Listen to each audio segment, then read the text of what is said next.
ये शब्द है सिर्फ 6 अक्षर का, लेकिन इससे पूरी दुनिया खौफ खाती है, क्योंकि ये तबाही का दूसरा नाम है। जहां गिर जाए वहां सर्वनाश तय है। रूस और यूक्रेन युद्ध में इसका जिक्र एक बार नहीं, कई बार आया है। एक बार फिर इसका जिक्र रूस के राष्ट्रपति व्लादिमीर पुतिन ने किया है।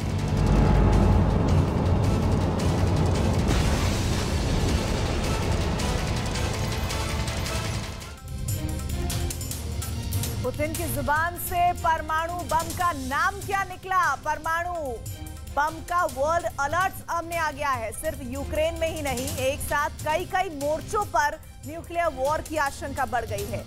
देश के नंबर 1 न्यूज चैनल के नंबर 1 शो में आप सभी का स्वागत है। आज सबसे पहले युद्ध का न्यूक्लियर पिक्चर हम आपके सामने उससे पर्दा उठाने जा रहे हैं। नमस्कार, मैं हूं प्रीति रघुनंदन। दुनिया में एटम बम के 4 तहखाने एक साथ खुल गए हैं। सवाल है, सबसे पहले परमाणु कसम कौन तोड़ेगा? नया न्यूक्लियर बम कौन लाया है जिसका दुनिया भर में खौफ छाया है?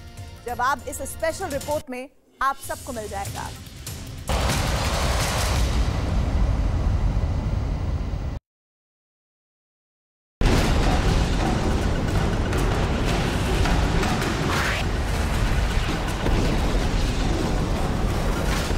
चंद सेकंड में सर्वनाश। परमाणु बम के इस विध्वंसकारी फितरत से दुनिया के सभी देश डरते हैं। उसी प्रलयंकारी परमाणु बम को लेकर बहुत खतरनाक चेतावनी सामने आई है। इसमें परमाणु प्रेमी देश अमेरिका का नाम है, रूस का नाम भी है। इसमें चीन के साथ उत्तर कोरिया का भी नाम है। दुनिया के नक्शे पर एक ऐसा न्यूक्लियर क्वाड उभर कर सामने आया है जो बात में परमाणु बम का नाम लेकर अपनी ताकत की नुमाइश करने में लगे हैं। यह ऐसा खतरनाक न्यूक्लियर क्वाड है जिसमें दोस्ती नहीं, दुश्मनी पलती है, वो भी एटम बम वाली।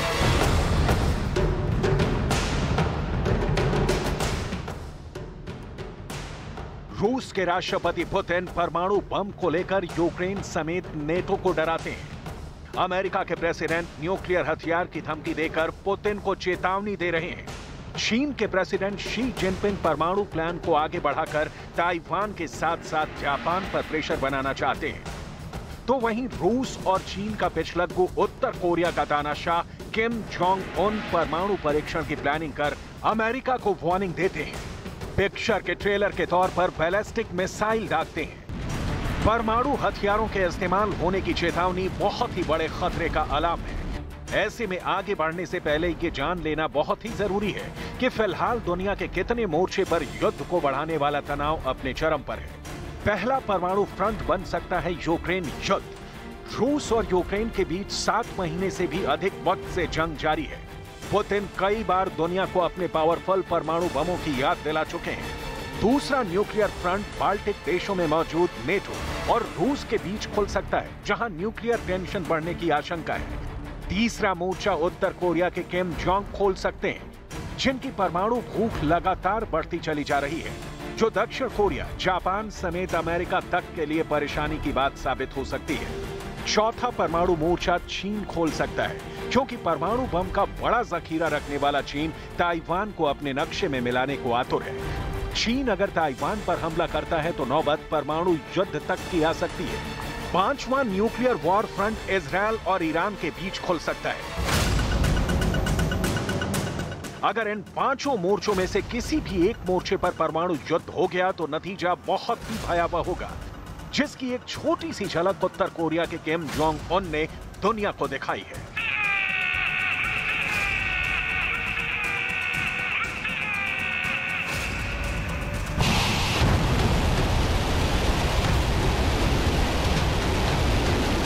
देखिए किम के देश में कैसे एक्शन हुआ। बटन दबा, आग लगी, धुआं उठा, पलक झपकते ही आसमान जलने लगा, गगन भेदी शोर गूंजने लगा। आग और धुएं को चीरकर तूफानी रफ्तार से मिसाइल निकली। ये मिसाइल समंदर में जहां गिरी वहां बवंडर उड़ गया। ऐसा लगा जैसे सुनामी आ गई। जोरदार धमाके के साथ समंदर खौल उठा। इस एक धमाके से किम जोंग उन ने सुपर पावर अमेरिका को सीधा चैलेंज दे दिया। किम की बैलिस्टिक मिसाइल उत्तर कोरिया से लॉन्च हुई और जापान सागर तक गई और पूर्वी समुद्री तट में गिरी, वो भी अमेरिका के उपराष्ट्रपति कमला हैरिस के दक्षिण कोरिया दौरे से ठीक पहले। कमला हैरिस के दौरे से पहले उत्तर कोरिया ने एक बड़ी मिसाइल लॉन्च करके अपने परमाणु वाले इरादे फिर से जाहिर कर दिए।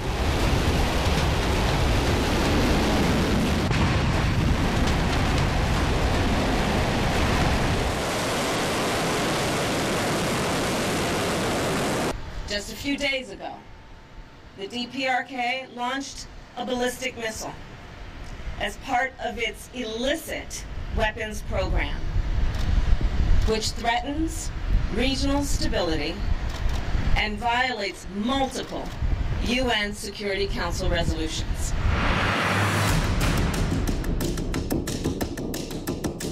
अमेरिका को चैलेंज देकर किम को खुशी मिलती है। किम जोंग उन अपने मिसाइल प्रेम के लिए मशहूर हैं। किम की यही सनक कई मुल्कों के लिए श्राप बन चुकी है और किम के सनक के पीछे परमाणु बम है। दक्षिण कोरिया की खुफिया रिपोर्ट ने सबको चौंका दिया है। अपनी स्पेशल रिपोर्ट में दक्षिण कोरिया की एजेंसियों ने दावा किया है उत्तर कोरिया 16 अक्टूबर से 7 नवंबर के बीच परमाणु परीक्षण की तैयारी में है। न्यूक्लियर टेस्ट के लिए इस वक्त को एक खास रणनीति के तहत चुना गया है। इस वक्त चीन में कम्युनिस्ट पार्टी की बैठक चल रही है। अमेरिका में मध्यावधि चुनावों का समय है। इससे पहले उत्तर कोरिया 6 परमाणु परीक्षण कर चुका है। परीक्षण को सुरंग में पूरा किया गया। 2006 से 2017 तक 6 परमाणु भूमिगत परीक्षण किए गए। फिर डोनाल्ड ट्रंप के दखल के बाद किम जोंग ने परमाणु परीक्षण पर अस्थायी रोक लगा दी। लेकिन अंदर ही अंदर किम जोंग उन अपनी परमाणु भूख को मिटाने की कोशिश में लगा रहा। इस सैटेलाइट तस्वीर को देखिए। ये तस्वीर किम के परमाणु बम वाले प्रपंच की पोल खोलती है। इसका जिक्र उत्तर कोरिया पर संयुक्त राष्ट्र की खुफिया रिपोर्ट में भी किया गया है। ये तस्वीर 12 जून 2022 को ली गई है और इस तस्वीर में इस बात का जिक्र किया गया है कि उत्तर कोरिया पंगीरी टेस्ट साइट पर नया निर्माण किया जा रहा है और नई टनल नंबर 3 और टनल नंबर 4 बनाई जा रही है। टनल 3 के बनाने का काम करीब 4 महीने पहले शुरू हुआ था। टनल 4 का निर्माण कार्य 17 मई 2022 से शुरू हुआ था और इसके भी जल्द पूरा होने की उम्मीद है। अपना छठा परमाणु परीक्षण करने के बाद उत्तर कोरिया ने टनल 4 को तोड़ दिया था, लेकिन अब इसका निर्माण कार्य तेजी से चल रहा है। अमेरिका अरसे पहले से दावा करता रहा है कि किम जोंग उन अगस्त के बाद अपना 7वां परमाणु परीक्षण कर सकते हैं और अब किम के 7वीं न्यूक्लियर टेस्ट की डेट भी सामने आ गई है। उत्तर कोरिया के परमाणु परीक्षण की ये तारीख उस वक्त आई है जब यूक्रेन रूस युद्ध में अमेरिका को लेकर नेटो तक अंदेशा जाहिर कर चुके हैं कि रूस के राष्ट्रपति पुतिन परमाणु प्रहार कर सकते हैं। ये वो तस्वीरें हैं जो पुतिन की परमाणु प्लान से पर्दा हटाती हैं। ये वो तस्वीरें हैं जिसमें अमेरिका को बहुत बड़े परमाणु युद्ध का खतरा दिखता है। ये वो तस्वीरें हैं जिससे ब्रिटेन को न्यूक्लियर वॉर की आशंका और बढ़ती दिखती है, क्योंकि पुतिन चेतावनी दे चुके हैं कि यूक्रेन को पश्चिमी देश ऐसे ही हथियार देते रहे और युद्ध आगे बढ़ा तो उसके बाद परमाणु युद्ध का खतरा मंडराने लगेगा। Тем, кто позволяет себе такие заявления в отношении России, хочу напомнить, что наша страна также располагает различными средствами поражения, а по отдельным компонентам и более современными, чем у стран НАТО. И при угрозе территориальной целостности нашей страны для защиты России и нашего народа мы, безусловно, используем все имеющиеся в нашем распоряжении средства. पुतिन को सुनकर लगा कि दुनिया में जिस न्यूक्लियर युद्ध की बातें हो रही हैं, वो सिर्फ ख्याली बातें नहीं, ये बहुत ही पुख्ता वार्निंग है। खुद व्लादिमीर पुतिन ने कह दिया है, हम झांसा नहीं देते। पुतिन के पास न्यूक्लियर बम ब्लास्ट करने के लिए एक से बढ़कर एक घातक मिसाइलें हैं। पुतिन के पास पोसाइडन नाम की परमाणु पनडुब्बी है जो समुद्र में रेडियो एक्टिव सुनामी ला सकती है। पुतिन के शस्त्रागार में Tu-160 और Tu-95 जैसे खतरनाक न्यूक्लियर बॉम्बर हैं। और तो और पुतिन के परमाणु जखीरे में 2S7 पियोन तोप भी है, जिससे परमाणु बम दागा जा सकता है। पुतिन के पास दुनिया भर में सबसे अधिक परमाणु बम है, सबसे बड़ा परमाणु बम है, जिसे ना तो अमेरिका नजरअंदाज कर सकता है और ना ही यूरोप। पुतिन के शस्त्रागार में ऐसी मिसाइलें हैं जिनका टारगेट यूक्रेन यूरोप या रूस ही नहीं, दुनिया की तबाही तक पहुंच सकता है। इसलिए पुतिन की महाशक्तिशाली परमाणु मिसाइल से पूरी दुनिया टेंशन में है।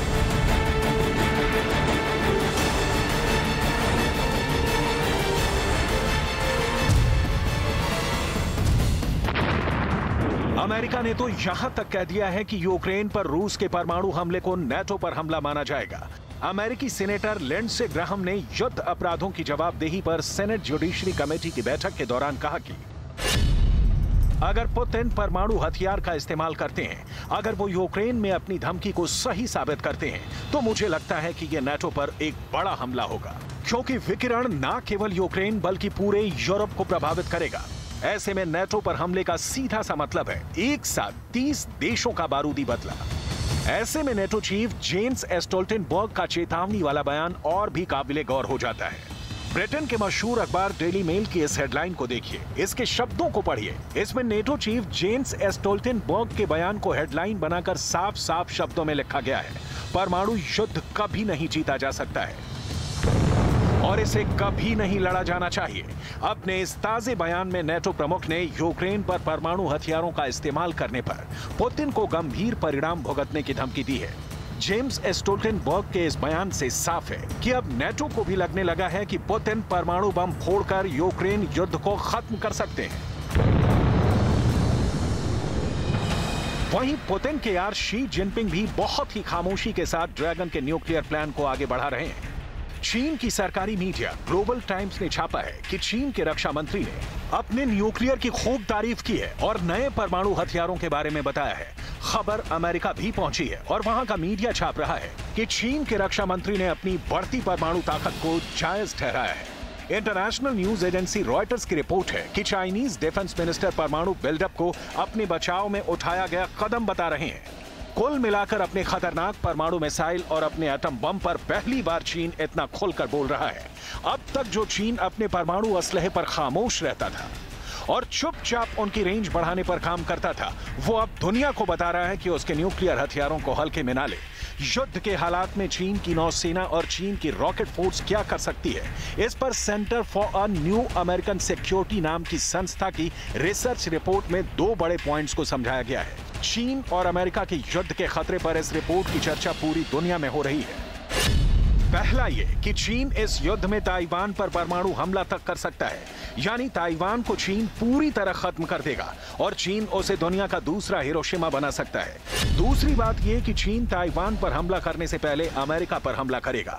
उसके टारगेट पर हवाई द्वीप के साथ अलास्का होगा और मेनलैंड में सैन डियागो तक उसके मिसाइल काम करेंगे। चीन अमेरिका के साथ जापान को भी नहीं बख्शेगा।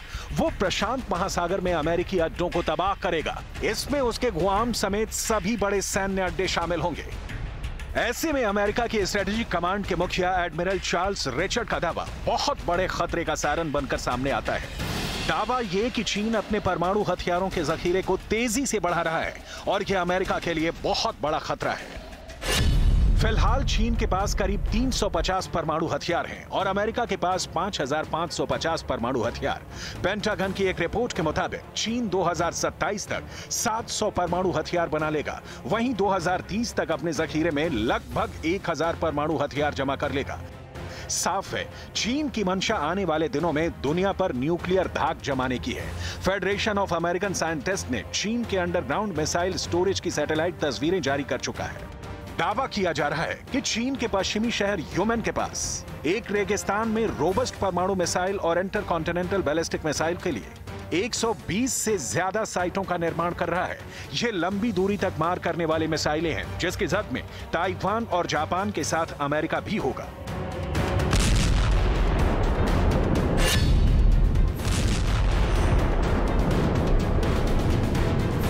युद्ध में परमाणु बम का इस्तेमाल सिर्फ एक बार दूसरे विश्व युद्ध के दौरान जापान के खिलाफ हुआ था। हिरोशिमा और नागासाकी पर परमाणु हमलों के बाद जापान घुटनों पर आ गया था और दूसरा विश्व युद्ध समाप्त हो गया था। दुनिया में अगर ऐसे ही वर्चस्व की लड़ाई बढ़ती रही, युद्ध का परमाणु चैप्टर खुलता रहा, तो 76 साल बाद एक बार फिर दुनिया के सामने परमाणु युद्ध दस्तक दे सकता है।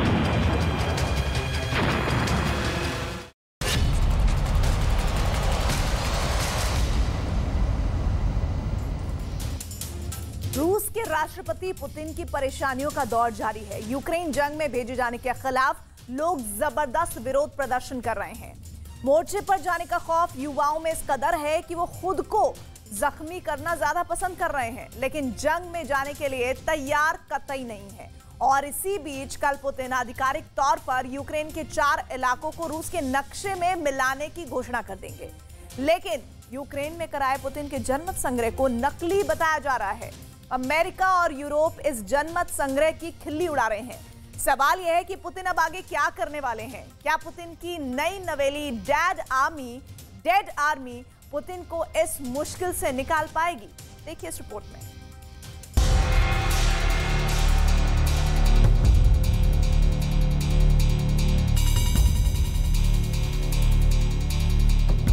प्यार और वॉर में सब कुछ जायज होता है। रूस के राष्ट्रपति व्लादिमीर पुतिन बिल्कुल इसी रास्ते पर चल निकले हैं।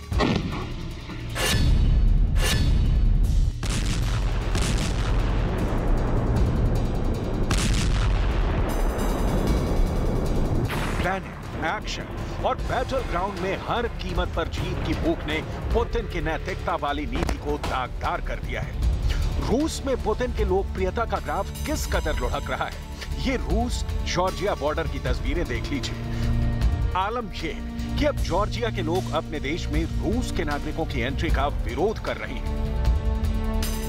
On the background of the military mobilization in the Russian Federation, hundreds and thousands of Russian citizens cross Russia-Georgian border every day. Georgian side has no precise information who those individuals are and what their real intention is while arriving in Georgia. The Georgian government, which very openly cooperates with the Russian FSB, does nothing to respond to the threats, risks and challenges coming from Russia. But when the government enacts, we, the Georgian people, should demonstrate our position very clear. We believe that such kind of migration from Russia. ऐसा क्यों हुआ कि महानायक के समान रूस पर राज करने वाले पुतिन के खिलाफ लोगों की नजरें ऐसी तंग सी हो गई हैं कि अब पुतिन उन्हें हीरो नहीं विलन समान दिखने लगे? ऐसा क्या हुआ कि यूक्रेन में पलटीबाजी ने रूस में पुतिन के खिलाफ लोगों के दिल में खौफ का भाव भर दिया?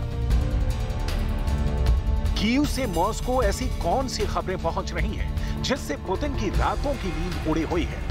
क्योंकि एक तरफ तो यूक्रेन के विजित हिस्सों में रेफरेंडम यानी जनमत संग्रह कराकर पुतिन रूस में मिला रहे हैं और दूसरी ओर अपने ही देशवासियों का दिल जीतने में नाकाम हो रहे हैं। इसकी पूरी डिटेल आपको बताएंगे। क्यों हो गया है रूस पुतिन से नाराज? लेकिन उससे पहले यूक्रेन की जमीन पर पुतिन की नई युद्ध नीति देख लीजिए।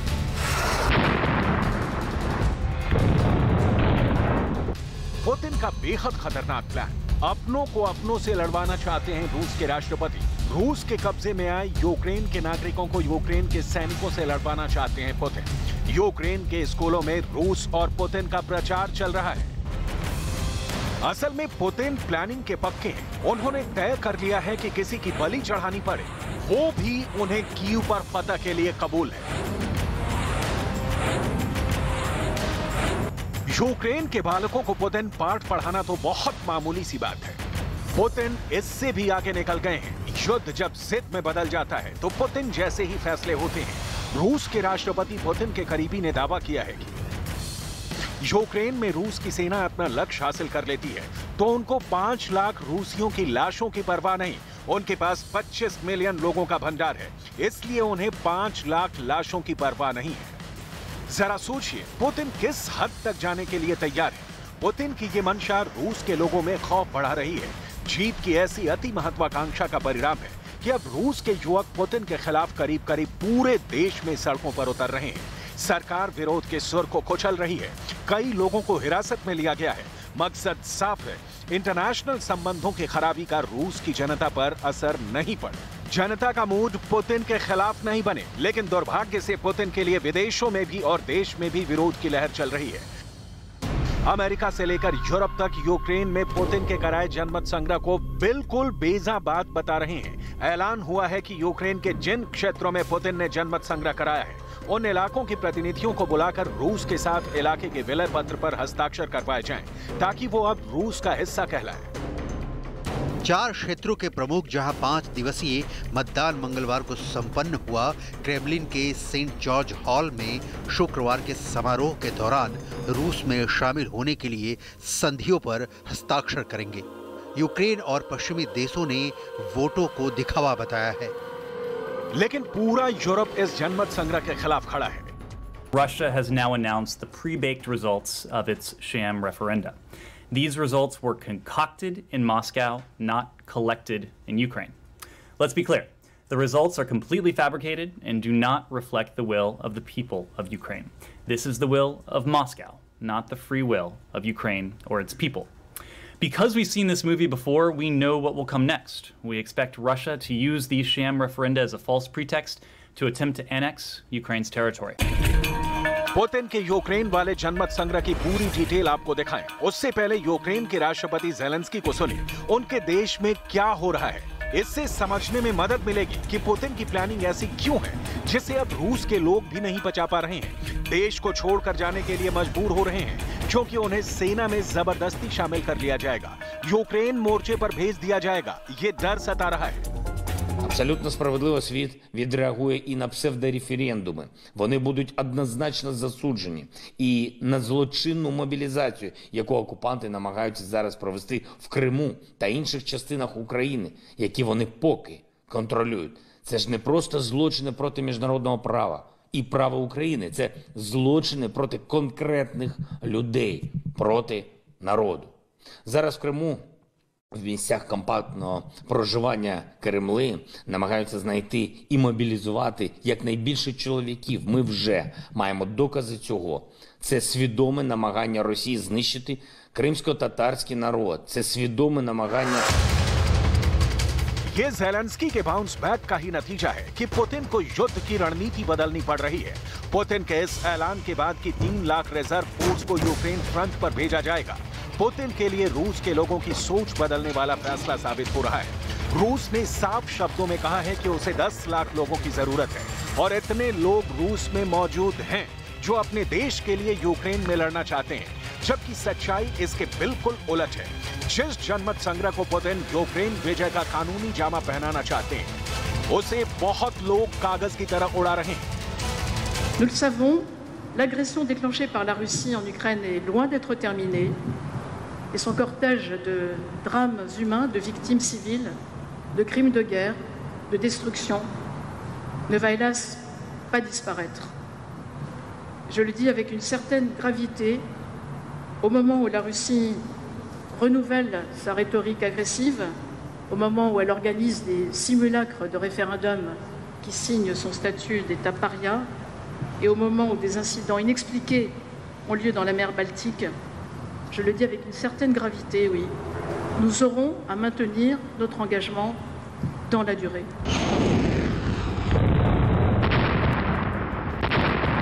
अमेरिका और यूरोप का कमिटमेंट ही पुतिन के गुस्से को भड़का रहा है।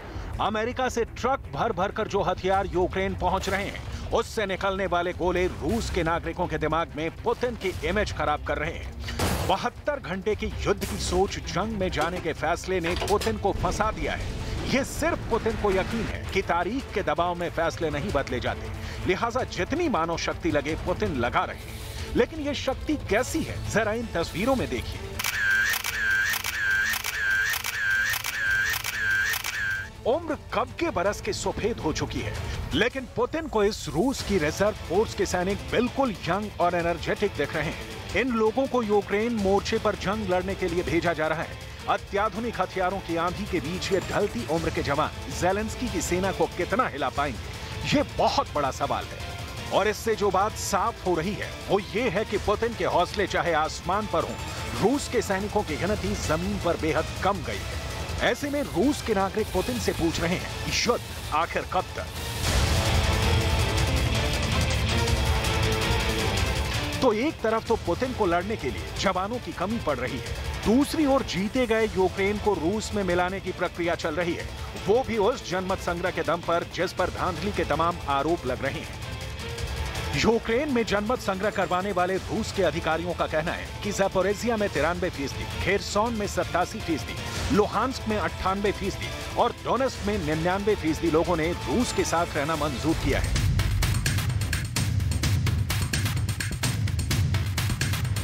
यानी ये लोग अब यूक्रेन के खिलाफ लड़ रहे हैं। उन्हें ज़ेलेंस्की की सत्ता नहीं, पुतिन की सत्ता चाहिए। लेकिन क्या यही अंतिम सत्य है या तस्वीर दूसरी भी है? क्योंकि पुतिन क्राइमिया भी इसी तरह जीते हैं और डॉनबास के पूरे इलाके में भी रूसी भाषा बोलने वालों की बहुतायत है। लिहाजा पुतिन पर सवाल उठ रहे हैं कि यूक्रेन को खंड खंड कर पुतिन आखिर क्या हासिल कर लेंगे जब अपने ही लोगों की जान जा रही है। यही वजह है कि जंग के बाद से पुतिन की लोकप्रियता का ग्राफ रूस में ऊपर नीचे हो रहा है। युद्ध की शुरुआत में पुतिन बड़े महारथी और महानायक सदृश दिखे, लेकिन अब आम लोगों को यूक्रेन जंग में भेजने के ऐलान के बाद पुतिन की लोकप्रियता में तेजी से गिरावट आ रही है। यूक्रेन जंग शुरू होने के बाद पहली बार पुतिन की लोकप्रियता में तेजी से गिरावट दर्ज की गई है। 2 दशकों के राज में पुतिन की रूस में लोकप्रियता इतनी कम कभी नहीं हुई। लेवाडा सेंटर पोलिंग एजेंसी के मुताबिक सितंबर के सर्वे में यह सामने आया कि 77% लोग चाहते हैं कि पुतिन राष्ट्रपति के रूप में अपना शासन जारी रखें। इससे पहले 83% लोगों की पसंद हुआ करते थे राष्ट्रपति पुतिन। यानी पुतिन की लोकप्रियता में 6 अंकों की भारी गिरावट दर्ज की गई है। ये 2018 के बाद पुतिन की अप्रूवल रेटिंग में सबसे बड़ी गिरावट है। असल में ज़ेलेंस्की की सेना ने जिस तरह से पलटवार किया, उसने रूस की सेना को पीछे हटने पर मजबूर कर दिया। हाइपरसोनिक मिसाइलों की मार या बम या तोप के गोलों से यूक्रेन डरा नहीं। उसके सैनिकों ने सरेंडर नहीं किया और यूक्रेन से रूस सैनिकों की लाशें पहुंचती रहीं। ज़ेलेंस्की ने पुतिन को यूक्रेन में दिखा दिया कि रूस की 2 लाख की स्पेशल ऑपरेशन वाली सेना यूक्रेन पर भारी नहीं पड़ सकती और यही वजह रही कि पुतिन ने सेना बढ़ाने के लिए ऐलान कर दिया। आलम यह हुआ कि देखते ही देखते युद्ध की शुरुआत में जो सूरत यूक्रेन में नजर आ रही थी कि लोग देश छोड़कर भाग रहे हैं, वो अब रूस में दिख रही है। मतलब पुतिन के जंगी विचारों से जनता इत्तेफाक नहीं रख रही, लिहाजा पुतिन की पॉपुलैरिटी का ग्राफ तो गिरना ही था।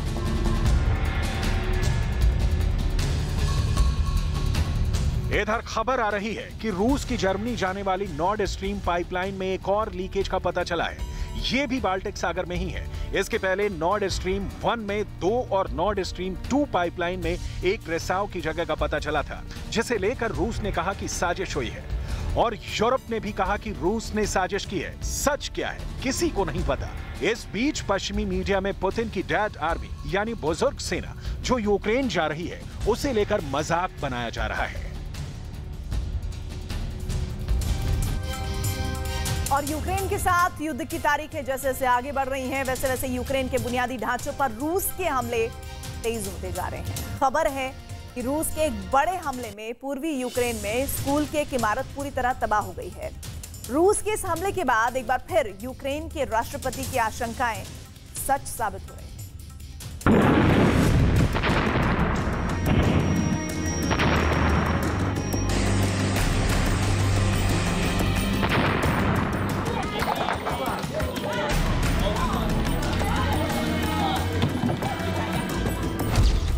यूक्रेन पर और तेज हुए हमले, रिहायशी इलाकों पर मिसाइल स्ट्राइक, हमले में ध्वस्त स्कूल की इमारत।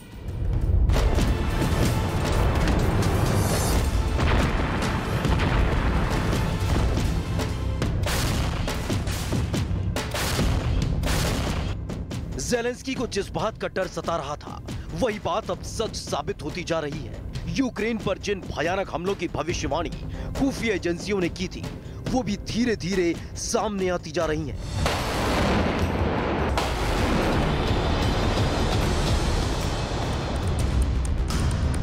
यूक्रेन में युद्ध जैसे जैसे खिंचता जा रहा है, वैसे वैसे पुतिन की सेना अपनी झल्लाहट मिटाने के लिए अब यूक्रेन को मनोवैज्ञानिक रूप से पस्त कर देने पर आमादा है।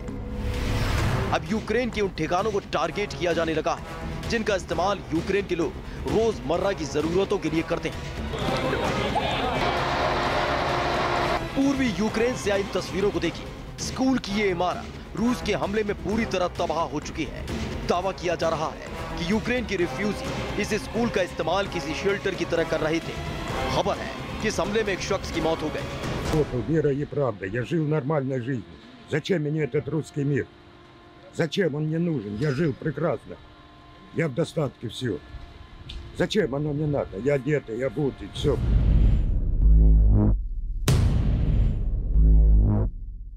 जिस वक्त रूसी सेना की तरफ से स्कूल की इस इमारत पर हमला किया गया, उस वक्त स्कूल के बेसमेंट में 15 लोग मौजूद थे। यही वजह रही कि उनकी जान बच गई, लेकिन बतौर गार्ड स्कूल की देखभाल करने वाली एक महिला को अपनी जान गंवानी पड़ी। रूस के इस हमले का शिकार हुए लोगों का दावा है कि रूस अब यूक्रेन के लोगों से चुन चुन कर बदला ले रहा है और इसके लिए रूसी सैनिक किसी भी हद तक जाने को तैयार है।